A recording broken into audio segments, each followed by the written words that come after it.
Tahun 2023 menjadi tahun yang berat bagi pangan dan pertanian Indonesia. Produksi beras menurun tajam memaksa pemerintah melakukan impor demi menjaga pasokan dan stabilitas harga di dalam negeri. Kondisi ini terjadi akibat terjangan El Nino yang menyebabkan kekeringan berkepanjangan. Badan Pusat Statistik memperkirakan produksi beras untuk konsumsi pangan pada 2023 diperkirakan 30,90 juta ton. Angka tersebut mengalami penurunan 645,09 ribu ton atau sekitar 2,05% secara tahunan. Efek El Nino ini dirasakan oleh BUMN produsen pangan. Direktur Utama ID Food Frans Marganda Tambunan mengungkapkan, El Nino yang menerjang tanah air membuat produksi padi ID Food menurun sekitar 20%. Di sisi lain, kata Frans, El Nino juga memberi berkah bagi produksi garam dan rendemen gula. Pasalnya, produksi garam tahun ini naik lebih dari 250% dan rendemen gula naik 8%.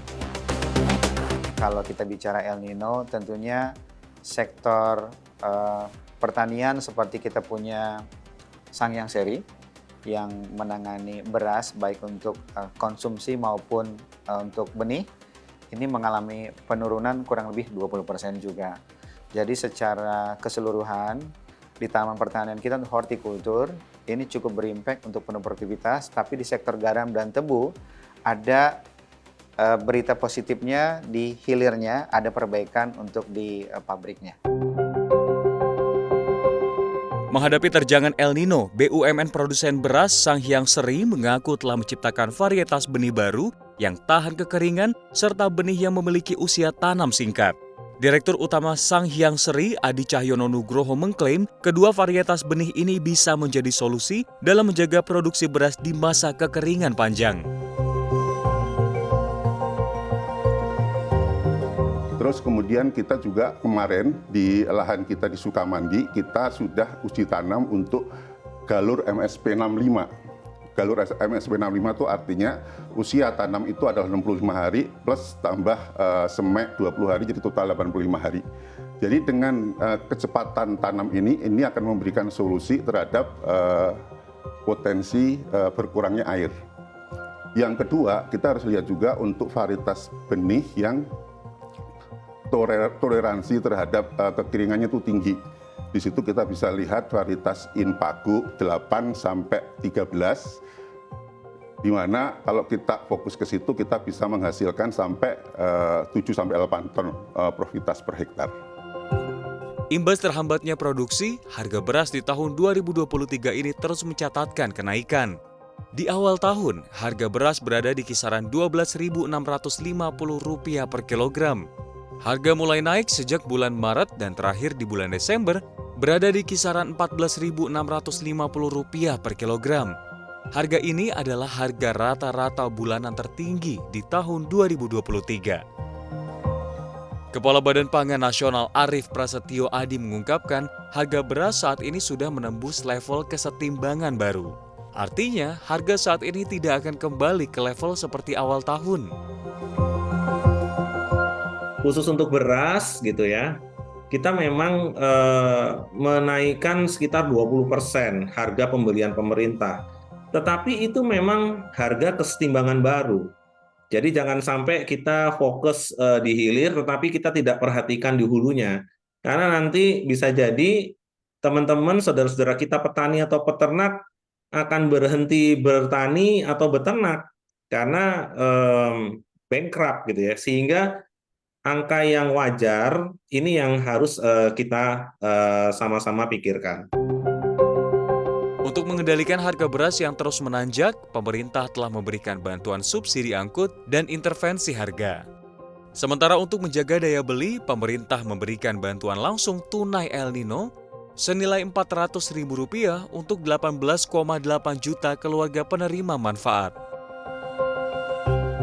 Untuk inflasi volatile food yang mengalami level 5,54%, maka pemerintah dalam hal ini bekerja untuk mengadres isu dari sisi foodnya, terutama dari sisi beras. Dengan adanya pasokan dari import beras diharapkan juga akan menurunkan, jumlahnya sangat memadai, dan kemudian pemerintah juga membantu dari sisi daya beli. Pemerintah akan terus melakukan pengendalian harga melalui berbagai langkah, baik melalui subsidi, melalui intervensi harga, dan juga melalui pasokan dari barang yang mendapatkan pressure.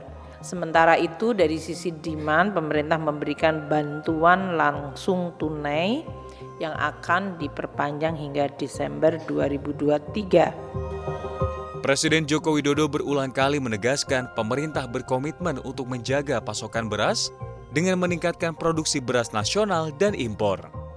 Presiden Jokowi tidak menampik produksi beras nasional tahun ini tidak mencukupi kebutuhan nasional, baik untuk konsumsi maupun bantuan sosial. Ditambah lagi, harga beras masih bertahan tinggi. Atas dasar inilah, pemerintah menambah impor beras sebanyak 1,5 juta ton pada tahun ini. 1 hektar bisa berapa ton, Pak? 9, Pak.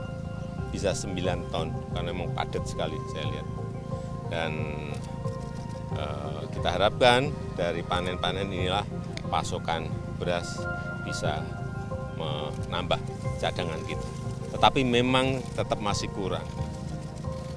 Sehingga dari stok yang ada di Bulog sekarang ini 1,7 juta ton, kita masih menambah lagi. Sampai akhir tahun kira-kira 1,5 juta ton. Problem itu, oleh sebab itu kenapa kita tambah 1,5 juta ton cadangan kita, karena El Nino apapun memberikan pengaruh pada produksi, memberikan pengaruh pada hasil panen yang ada. Meski impor beras ditentang banyak pihak, namun kenyataannya, menurut Jokowi, impor beras tahun ini tidak mudah karena pasokan beras global juga sedang terganggu. Jokowi mengakui harus melakukan negosiasi langsung dengan negara eksportir karena banyak negara juga sedang berburu beras. Saya sudah berbicara dengan banyak, tapi kan belum putus. Sehingga saya ini berbicara dengan kepala negara, kepala pemerintahan, kemudian ditindaklanjuti negosiasinya oleh Bulog. Kalau barangnya ada, kita antar presiden, dengan Perdana Menteri sudah oke, tapi harganya nggak sambung, ya kan nggak ketemu. Itu loh. Ini apapun tetap Bulog tuh, masalah harga tetap menjadi salah satu dalam negosiasi transaksi itu jadi atau enggak jadi. Saya sudah bicara dengan Perdana Menteri Hun Manet, dengan Presiden Bangladesh yang punya stok, dengan Perdana Menteri Modi, dengan RRT juga. Badan Meteorologi, Klimatologi, dan Geofisika BMKG memperkirakan fenomena cuaca El Nino masih akan terjadi hingga Februari 2024. Untuk itu, hal ini perlu menjadi perhatian semua pihak untuk melakukan antisipasi demi menjaga pasokan dan stabilitas harga beras. Tim Redaksi CNBC Indonesia.